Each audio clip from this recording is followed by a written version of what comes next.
பிரபல பாலிவுட் நடிகர் தர்மேந்திரா இன்னைக்கு காலமாகியிருக்காரு.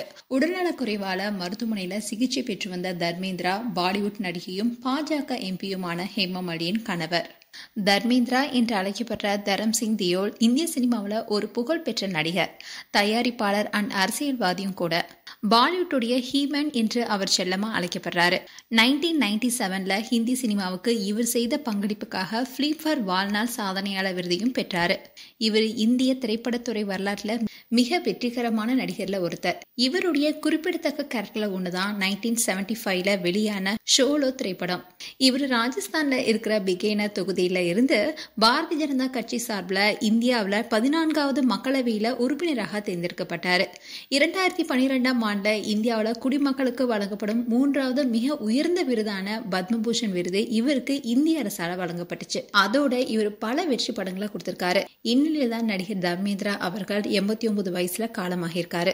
கடந்த ஒரு வாரமாவே உடல்நலக்குறைவால பாதிக்கப்பட்டிருந்த அவரு மும்பையில இருக்கிற பிரீச் கேண்டி மருத்துவமனையில சிகிச்சை பெற்று வந்தாரு. சுவாச கோளாறு காரணமா அவர் மருத்துவமனையில அனுமதிக்கப்பட்டிருந்தாரு. மூச்சு விடுறதுல அவருக்கு சிரமம் ஏற்பட்டிருக்கு. அவருக்கு வெண்டிலேட்டர் உதவியுடன் தான் சிகிச்சையும் அளிக்கப்பட்டு வந்தது. இந்நிலையில் தான் நேற்று நடிகர்கள் ஷாருக் கான் அண்ட் சல்மான் கான் உள்ளிட்ட பிரபலங்கள் மருத்துவமனைக்கு வந்து அவரை சந்திச்சாங்க. இதனால அவருடைய உடல்நிலை ரொம்பவே மோசமா இருப்பதா தகவல் வெளியானுச்சு.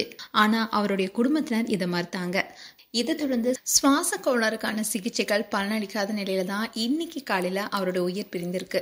கிட்டத்தட்ட 60 வருஷமா பாலிவுட் திரையுலகில் தர்மேந்திரா வலம் வந்தவர் என்பது குறிப்பிடத்தக்கது. அவருடைய மறைவுக்கு திரைப்பிரபலங்கள் அண்ட் ரசிகர்கள் பலருமே இரங்கல் தெரிவிச்சிட்டு வராங்க. அண்ட் பழம்பெரும் நடிகர் தர்மேந்திரா குறித்து உங்களுடைய கருத்துக்களை கமெண்ட் செக்ஷன் சொல்லுங்க. இது போன்ற வீடியோஸை பார்க்க நியூஸ் தமிழ் கிளிட்ஸ் சேனலை சப்ஸ்கிரைப் பண்ணுங்க. மறக்காம நோட்டிபிகேஷன் பட்டனை கிளிக் பண்ணுங்க.